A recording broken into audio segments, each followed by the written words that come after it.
Hey friends, this is Sean Washburn from YourExcelTutor.com, and you are watching 30 Tips in 30 Days. And we are 10 days in, and today we're going to be talking about one of my favorite things, which is freeze panes. And there's a few features or tools or techniques that I use almost every time I have tables in my files.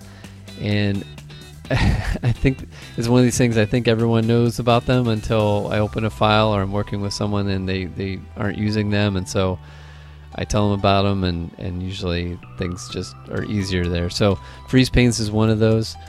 And if you ever have a table like this and you've ever had this happen where you're in the table and maybe you scroll down and all your header stuff just disappears, freeze panes is for you. So I have seen people use, let's say I want to keep these where they are.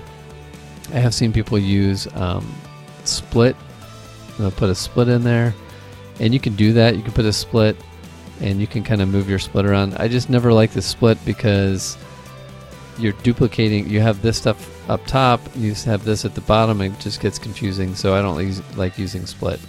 So instead, freeze panes is really what you want to do.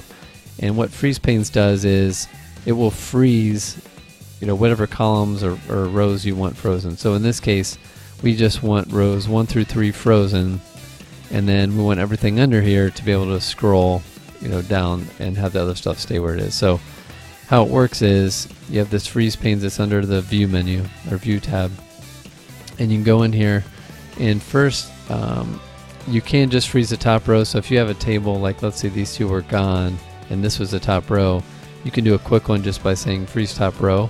But in our case, we're 4 rows down here. We want to freeze the top 3. So in that case, what we do is we go to the first row below the ones we want to freeze, and we come in here and we click this, and now you see it kind of put a line in there. You might be able to see that. And as I scroll down, now the stuff on top stays. So we're going to unfreeze that.